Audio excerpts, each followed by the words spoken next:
Kemancet Channel.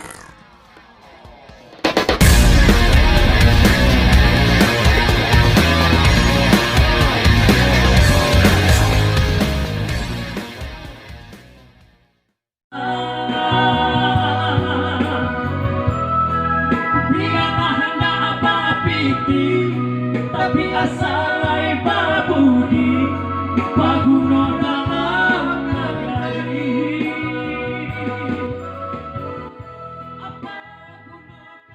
Assalamualaikum warahmatullahi wabarakatuh. Pada hari ini perkenalkan saya sedikit berbicara tentang musik di ranah Minang, yang mana pada akhir-akhir ini setelah kita melihat sudah banyak perkembangan kemajuan zaman di Sumatera Barat. Pada umumnya seluruh seniman-seniman kita atau senior-senior kita seperti Tiara Mon almarhum, Zalmon yang sudah almarhum, seperti Nedi Gambo, yang lain-lain, beliau semasa mudanya telah melaksanakan mencetus beberapa buah lagu dan beberapa buah album. Itu dibikin semacam kaset CD-nya ya.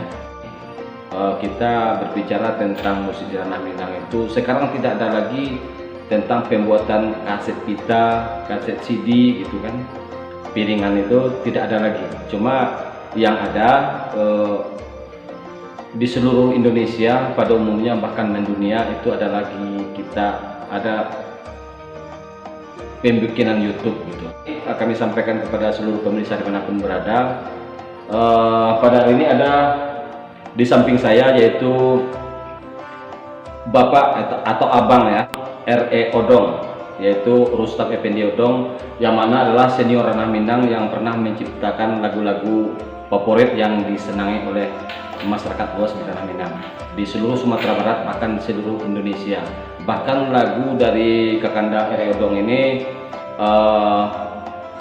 mendunia sangat. Contohnya lagu Mati Raso, Rilakan Denai Bajalan. Kalau Mati Raso, kalau tidak salah dulu penyanyinya itu adalah yang pertamanya Dia Lestari. Setelah itu dibikin Rilakan Denai Bajalan, kalau tidak salah itu penyanyinya Edi Silotonga yang almarhum. Dan juga ada jauh sebelum itu lagunya bersama Yan Guci diciptakan, yaitu Merak Bangkauni.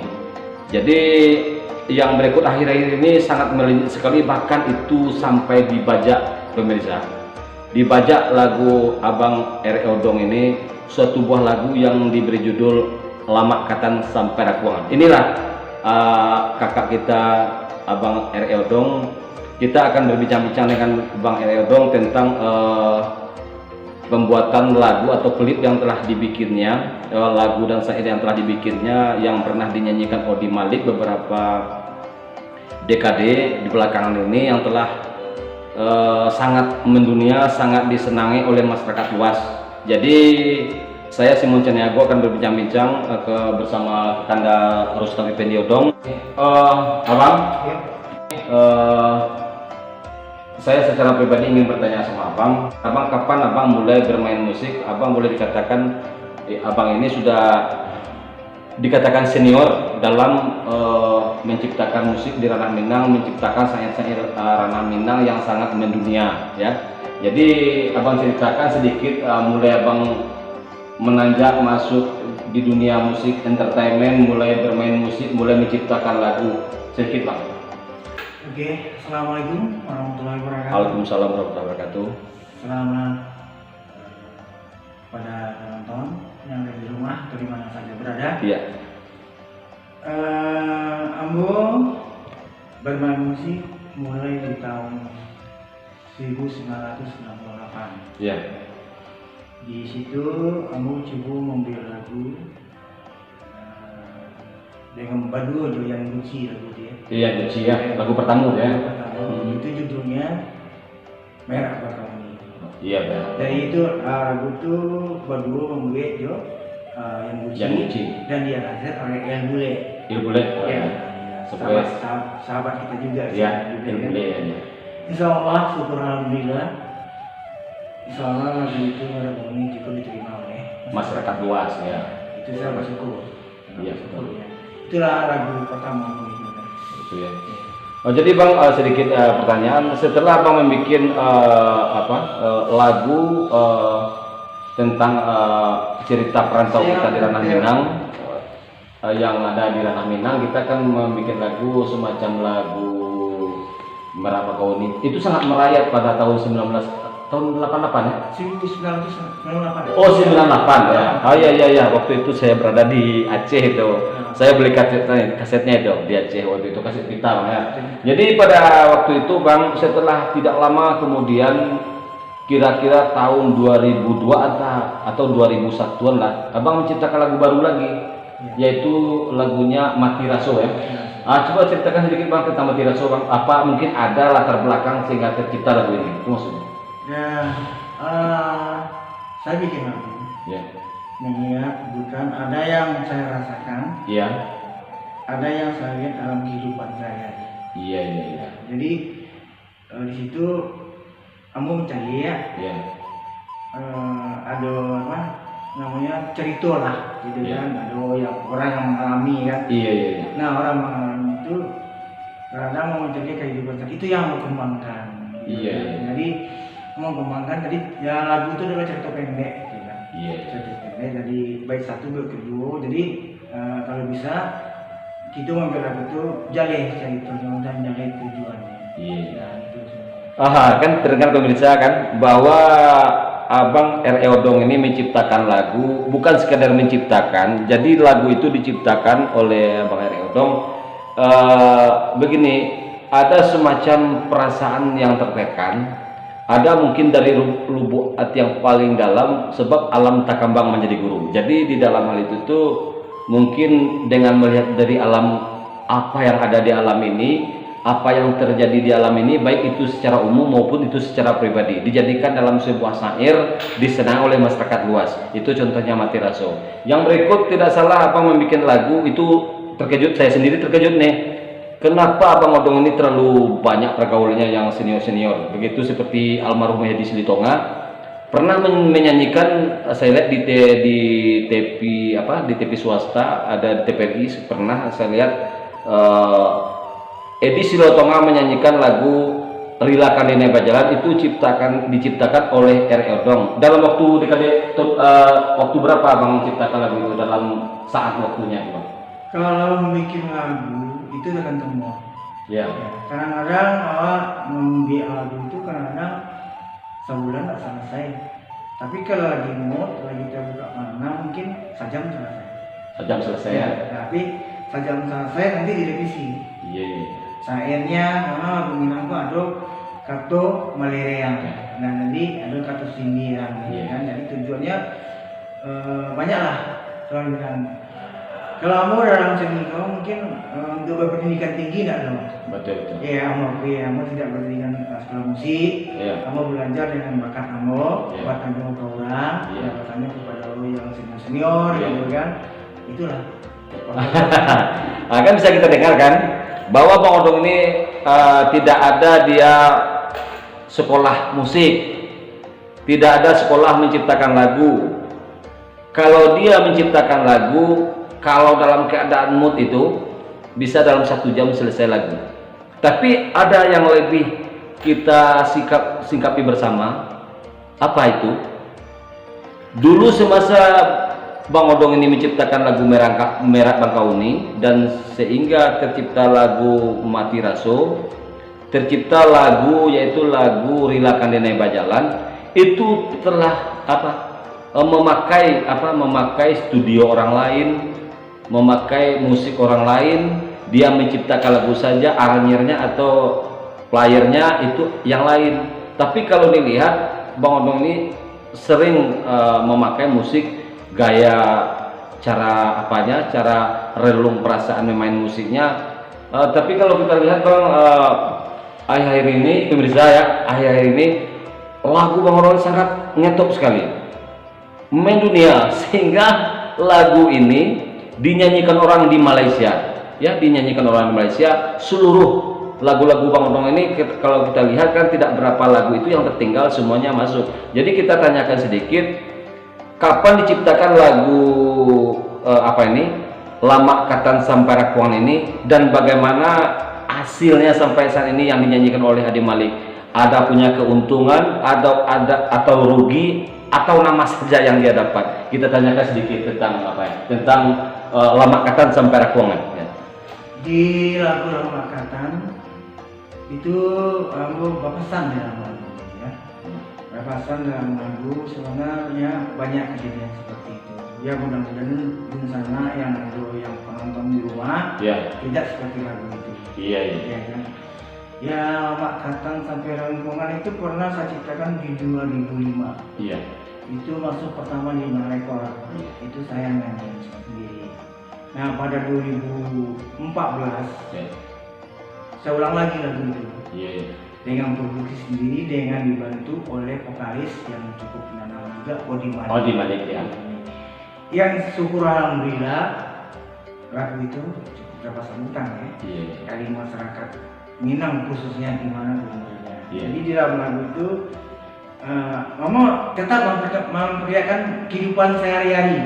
Ya kan, besar lagu, jadi banyak Lamakatan, seluruh Lamakatan itu maksudnya seluruh makanan enaknya semua sambil zikro. Termasuk seluruh hak tuban doa. Kalau orang Nado pasti tinggal. Jadi sampai yang hak. Jawa ini kan kalau ini kan dengar kan bahwa Bang Odong ini menciptakan Lamakatan sampai Rakuangan, apapun yang bentuknya yang enak, yang lezat di atas dunia ini, lamaknya sehingga Rakuangan. Nah itu jadi Bang Odong. Jadi di dalam hal itu tuh kita kan bisa, kan ada lagunya, kok kayo-kayolah surang alu tentu denema minta, itu adalah kata sindiran, tapi tidak untuk semua kita. Ada yang merasa sudah mampu ekonominya, bahwa yang miskin itu di bawahnya gitu. Tapi ada yang sudah mempunyai ekonomi bagus, sangat perhatian kepada masyarakat. Jadi Bang Odong ini membuat kata sindiran bagi orang-orang yang tertentu. Tidak semua orang Indonesia atau tidak semua orang Minang yang seperti itu. Tetapi ada sebagian merasa rendah orang ini sama dia. Tapi Bang Odong di sini menciptakan lagu itu yang akan diakhiri dengan lagu-lagu yang baru berikut. Juga tetap sindir bahwa kalau lagu di dalam Minang itu adalah kata bayang ya. Belum kita ibarat menyeberang air sungai yang besar, belum kita mau berangkat, tapi Bang Odong sudah sampai di sebelah air itu maksudnya. Jadi di sini kita tanyakan bahwa kami tanyakan apa hasil dari karya Lamakatan di sampai Rakuangan ini, sehingga karya Abang ini kalau tidak salah dibajak di Malaysia.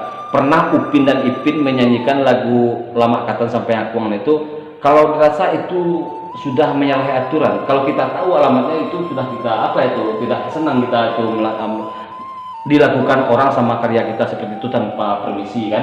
Jadi di sini apa tanggapan Abang tentang orang membajak karya Abang ini? Kalau masalah bajakan di saat kita agak susah ya untuk ditelusuri kan, apalagi di YouTube. Kadang-kadang lagu Ambo sendiri banyak di cover orangnya kan, tanpa ada pemberitahuan juga kan.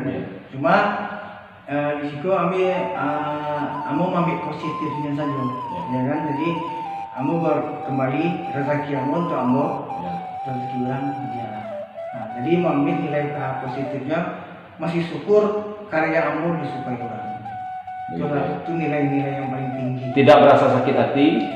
Masa sakit tidak ada sih. Tidak ada ya. Cuma agak kecewa sedikit kecewa ya. Karena kecewanya kenapa?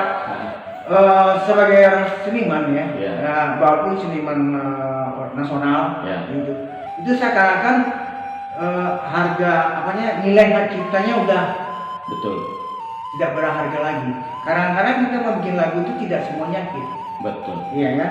Menciptakan lagu untuk booming itu susah. Betul. Dan menilai lagu kita booming, kita bagus, itu kita sendiri. Betul. Kita tidak bisa mengatakan saya hebat, saya bikin lagu bagus. Ya kita nggak bisa. Yang menilai karya kita adalah masyarakat.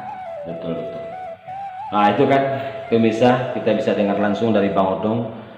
Kalau karyanya yang bagus-bagus itu mulai dari awal sampai akhir terlalu banyak dibajak. Tetapi Bang Odong ini berhati halus dan berhati lembut. Kenapa dibilang seperti itu? Dia ikhlas apa yang telah terjadi. Sebab dituntut pun tak ada gunanya. Bersyukurlah orang menghargai karya kita dipakai oleh orang. Tetapi salah kalau menurut kita orang yang memakai itu salah. Bahwa karya ini sulit untuk diciptakan, apalagi untuk yang hit. Tidak semua karya itu bisa hit, kan begitu. Jadi Bang Oto menerima dengan lapang dada. Tidak apa-apa, walaupun ini yang terjadi, tapi yang sifatnya dia ikhlas, tidak akan menanyakan siapa yang membuat cover tentang lagunya, siapa yang membajak kaset ini, siapa yang membajak lagu ini di luar negeri.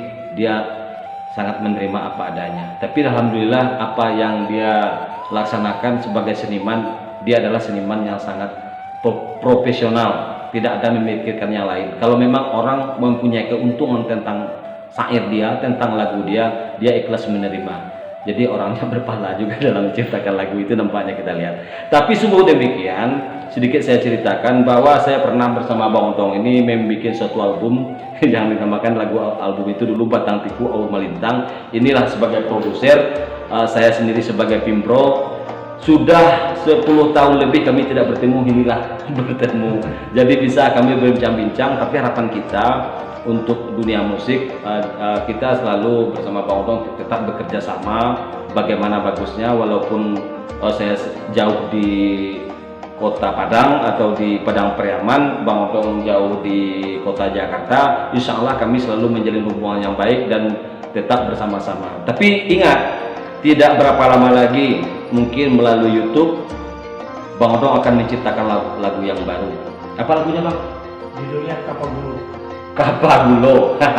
Kalau Kapagulo tahu pemirsa, Kapagulo itu selain maniki seperti itu, lagu Kapagulo. Pamio orang Padang. Hah? Pamio orang ya. Pamio orang Padang. Itu Kapagulo. Kapagulo. Kalau orang putih Kapagulo namanya itu. Kalau masuk Kapagulo berarti ada nanti aku terima ya. Kalau banyak orang dulu. Mani. Jadi Bang Otong sebagai seniman Ranah Minang yang senior, lebih senior dari saya, begitu katakan bahwa saya selaku pribadi pintar, cerdik, mampu, dan bisa apa yang saya lakukan itu adalah gurunya Bang Otong. Dia gurunya. Alhamdulillah apa yang disampaikan Bang Otong itu menjadi ibadah semuanya, yang dilakukan itu menjadi ibadah semuanya. Amin. Amin. Mudah-mudahan apa yang kita laksanakan hari ini, wawancara singkat ini, Bang Otong mohon maaf ya Bang Otong ya, sebenarnya tidak perlu terlalu panjang menanyakan sama Bang Otong, tapi tahu tentang karakter itu bahwa untuk bisa disimak oleh pemusik-pemusik lain. Ada yang baru merasakan seorang seniman, yang baru merasakan pemusik atau player, dia merasakan bangga pada dirinya kan. Tapi kalau Bang Otong kan ya istilahnya Bapak Hamtuo. Kalau Bapak Hamtuo kan apa yang terjadi dia akan membaca. Kalau ada orang yang terlalu tinggi ceritanya, Bang Otong terima aja. Cerita nggak ada istilah apa, kan begitu ya Bang? Iya. Tidak ada perlu kita mengucapkan. Berbagai musik itu nggak ada yang jago. Nggak ada yang jago ya. Jadi dia jago, dia punya bendera sendiri. Dia jago di alirannya. Iya. Dia pemain pop, belum tentu bisa main dangdut. Betul. Dia pemain dangdut, belum bisa main pop. Iya. Ya, gitu. Betul. Jadi ambillah ilmu padi. Sama Parisita memang. Makin menurut ilmu padi, ya makin tua. Dia orang yang menilai karya kita. Iya. Jangan lawak menilai. Iya. Dia orang yang menilai, nggak usah kita. Begitu kata Bang Otong. Jadi itulah seorang seniman yang senior kita tanyakan. Belum tentu sifat ini sama yang lain, belum tentu. Tetapi kalau untuk Bang Otong, alhamdulillah kita kan bisa mendengar sendiri bahwa setiap karya yang diciptakan itu tujuannya adalah untuk rakyat, untuk masyarakat, untuk seluruh masyarakat pendengar, baik itu orang Sumatera Barat sendiri maupun orang Indonesia pada umumnya di seluruh daerah. Karena lagu itu diciptakan gunanya untuk menghibur, bisa dijadikan sebagai sindiran bahasa untuk yang lain-lain, itu saja. Tapi sifatnya bukan untuk menyakiti siapapun, itu saja. Yang jelas musik adalah hiburan, musik adalah teman, itu saja. Terima kasih Bang pada hari ini. Mudah-mudahan apa yang disampaikan hari ini mudah-mudahan ada hikmahnya di balik semua karya-karya Bang. Terima kasih atas seluruh perhatian. Mohon maaf atas segala kekurangan. Mudah-mudahan minggu depan kita ketemu lagi sama Bang Heri Odong di Jakarta. Pada hari ini kami berada di Jawa Barat, tepatnya Sukabumi. Terima kasih atas segala perhatian. Mohon maaf atas segala kekurangan. Kami sudah dengan wabillahi taufiq wal hidayah. Assalamualaikum warahmatullahi wabarakatuh. Salam. Waalaikumsalam warahmatullahi wabarakatuh. Biarlah hendak apa piti, tapi asal